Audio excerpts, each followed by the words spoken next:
This weekend was just full of disappointments for Disney Star Wars, because not only did we find out that when the official ratings came in, the Nielsen ratings came out for Ahsoka, that it was a massive, massive drop off, a huge disappointment, fell completely out of the top 10. But also on Saturday, Jeremy, it was the end of an era, at least according to some websites, the end of an era. The final voyage of Disney's Star Wars Galactic Starcruiser comes to an end. You know, I don't know if 18 months is long enough to be considered an era. Yeah. But because that's all it lasted. It only lasted about a year and a half before it got shut down and cost Disney about $300 million. Does this qualify as the end of an era?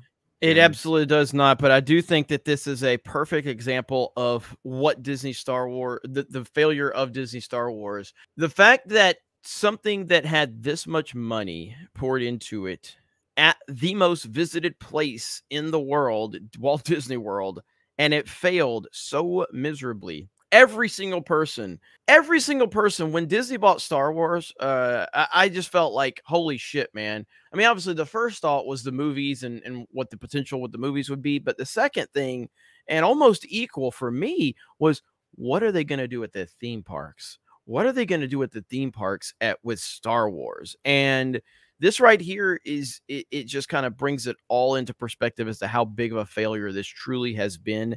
And I'm not sure that the Galactic Starcruiser was ever going to be successful.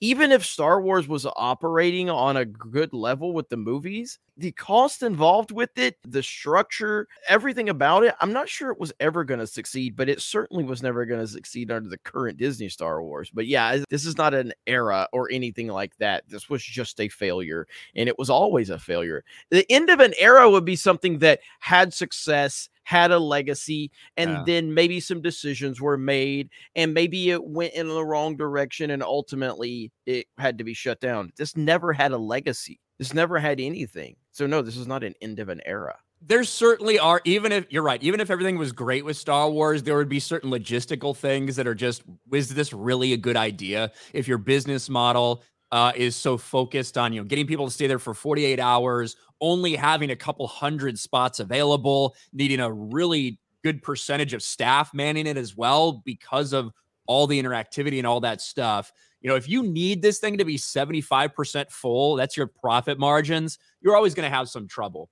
But with all that being said, they decided to put it in the worst possible era for Star Wars, between The Last Jedi and The Rise of Skywalker, the point in time where fewer people are interested in it than anything else. It could have just been a whole Star Wars experience. It didn't need to be in a timeline of any sort. You could have had things from the prequels. You could have had things from the original trilogy, and even thrown in some stuff from the sequels. Just stuff for all Star Wars fans to go and enjoy and, you know, kind of maybe make their own adventure. Instead, you had to be here at this time, here at this time, here at this time, and it didn't feel like Star Wars. It didn't have any characters for Star Wars that a lot of people were interested in, and it was just a complete and total failure. Hundreds of millions of dollars flushed down the toilet for Disney Star Wars.